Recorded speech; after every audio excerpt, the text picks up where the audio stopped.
Hey, what's up guys? Alex here with a new video, and today we're going to talk about why I left Canon and what's in my bag for the remainder of 2022. So why did I leave Canon? If you're familiar with the channel, I've been shooting with Canon exclusively for the last 5 years, and I fell in love with their mirrorless system. The Canon EOS R was an incredible camera. The R5 and R6 are some of the best cameras I've ever used.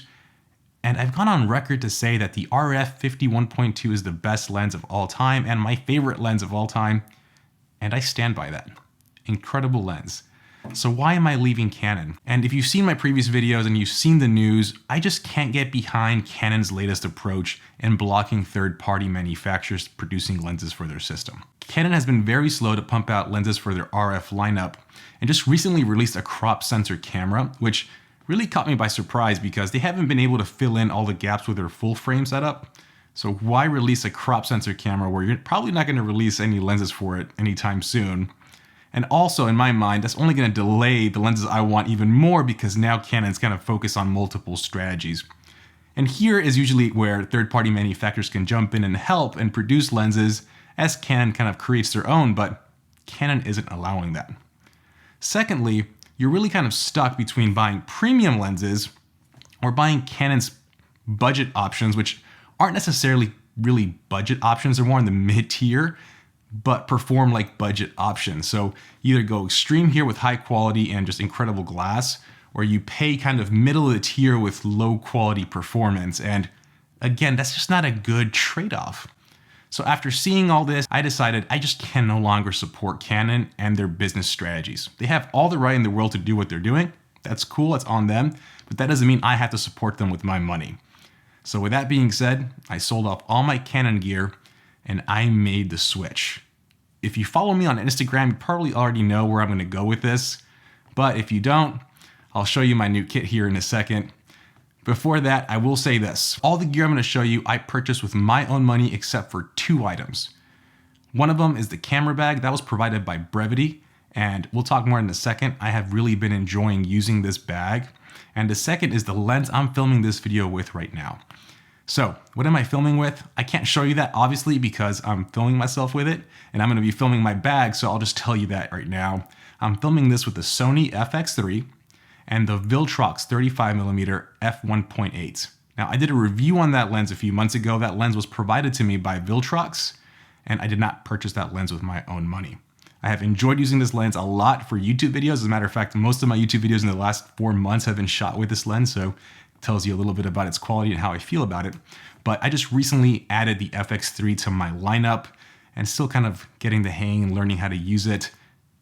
But that's the filming setup. Let's go ahead and jump to what's in my bag and show you the new kit. Okay, so let's get started. I was gonna do a top-down shot. I don't have that set up yet, so apologies. Hopefully I'll have that set up in the future. I gotta figure that out. It's a little bit more complex than I thought. But for the bag here, like I mentioned, I have the Brevite Jumper. Now, this was provided to me by Brevite. And the one thing I absolutely love about this bag is if you look at it, it does not look like a camera bag. And that's huge for me because sometimes when I'm carrying my other bag, which is a Peak Design travel bag, it's a dead giveaway it's a camera bag. And I'll actually share this story fairly quickly. I go to Disney a lot. So I'm located in Orlando, Florida. My wife and I go to Disney probably 3 to 4 times a week. And when I go through security with my camera bag, security automatically knows it's a camera. They make a comment about it and it's kind of open it up. Of course, it's a camera, no surprises. Since using the Brevite here for the last few weeks, every time I go through security and I open up my bag, they're always surprised I'm carrying around multiple cameras and lenses here because this does not look like a camera bag. And to me, that's one of the major kind of selling points because you don't always want to tell people what you have, and especially in kind of today's world. That's a huge benefit for me.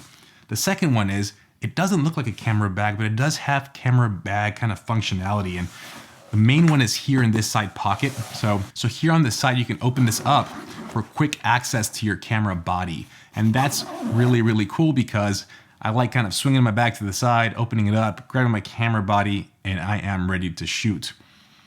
But let's open it up and see what we have here and what is the new kit. So let's go ahead and open it up from the top here.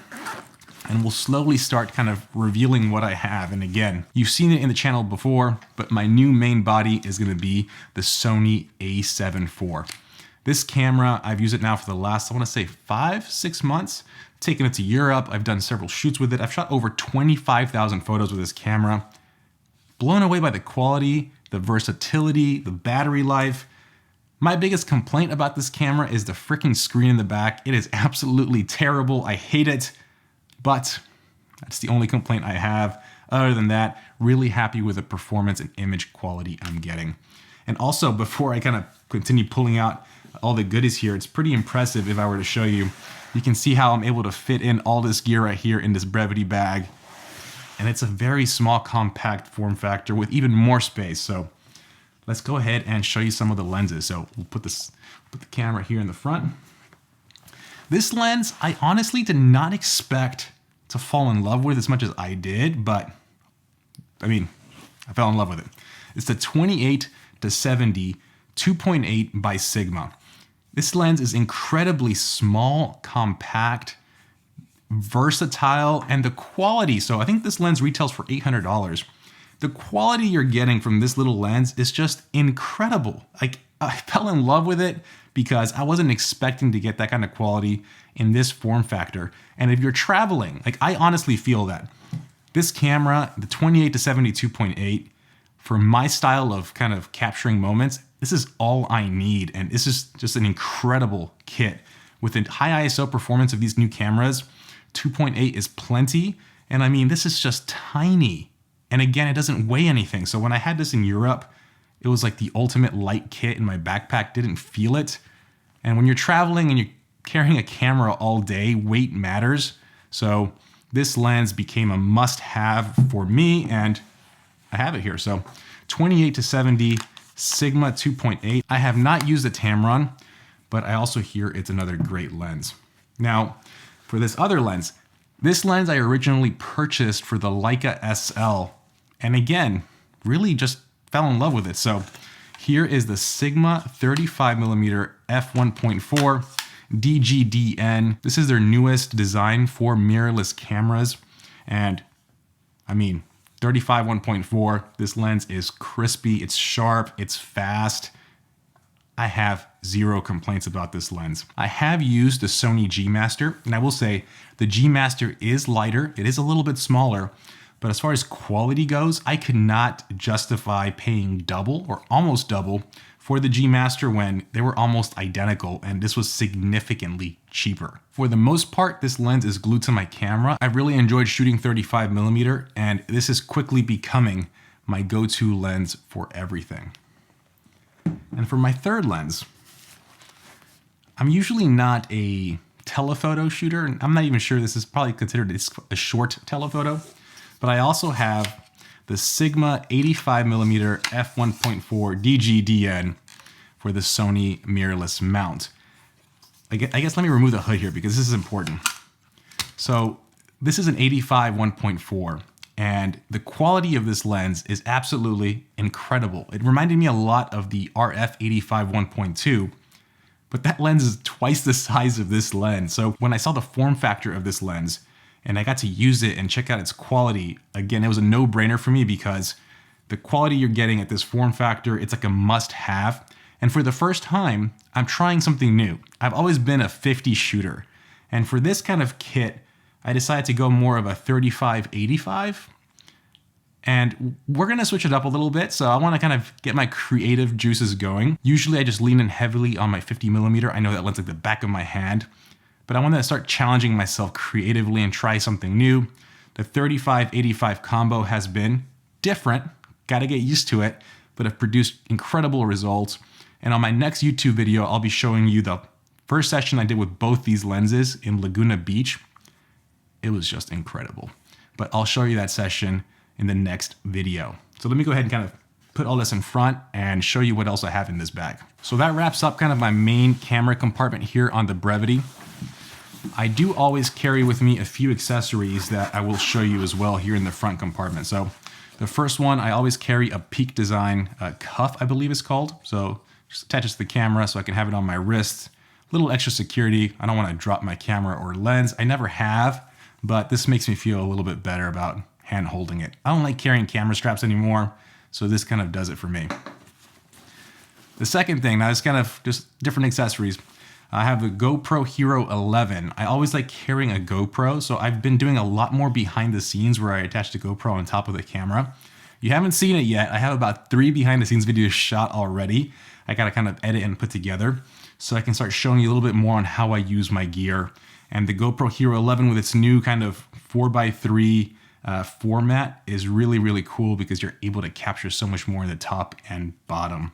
So I carry this with me all the time. I always also carry an extra Sony battery. I will say, I've never had to use it on the field, but I always carry a second one just in case. I actually got this one for free when I purchased the A7 IV. It was a promotion, so why not? And I always just carry it with me. So I have that here. And then the last piece of accessory that I always carry, it's kind of, I feel like it's needed. I carry 2 Apple MagSafe battery packs.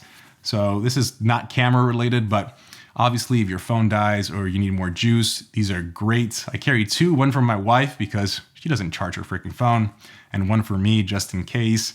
These come in handy every single time, even if we're just hanging out with friends. I'm always the guy that has the battery to hook them up with. So I always carry 2 in the backpack just to, take care of people. So that essentially kind of wraps up what's in my camera bag for 2022. And this is the kit. So if you saw my previous video, I reviewed the Sigma 24mm 1.4 lens, and I said I was gonna purchase that lens.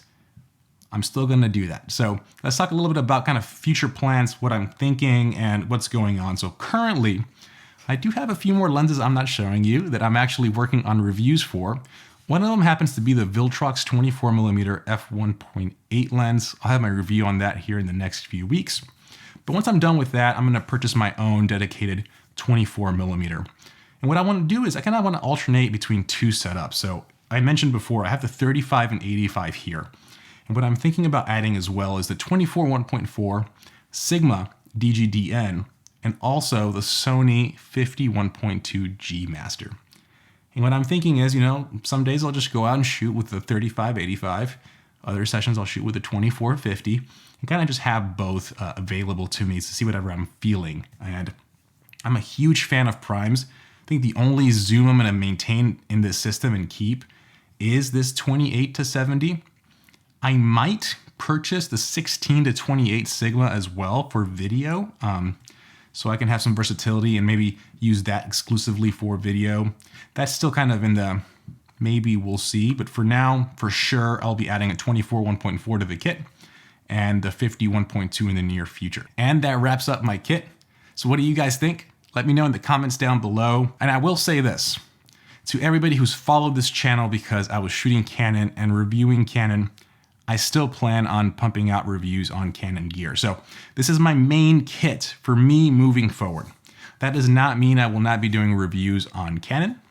I also plan on doing reviews on Fuji and maybe even Nikon, because I've had a lot of people start asking me like, hey Alex, have you tried out Nikon's new system? What are your thoughts? This is my main kit. This is what I'll be shooting with for myself, but I'll still be doing reviews on multiple systems. So let's be clear there. So please, if you're interested in that content, I'll still be pumping it out. But guys, this wraps up today's video. Let me know your thoughts and comments down below. As always, please like this video, please subscribe, and I'll see you on the next one. Have a good one, guys. Peace.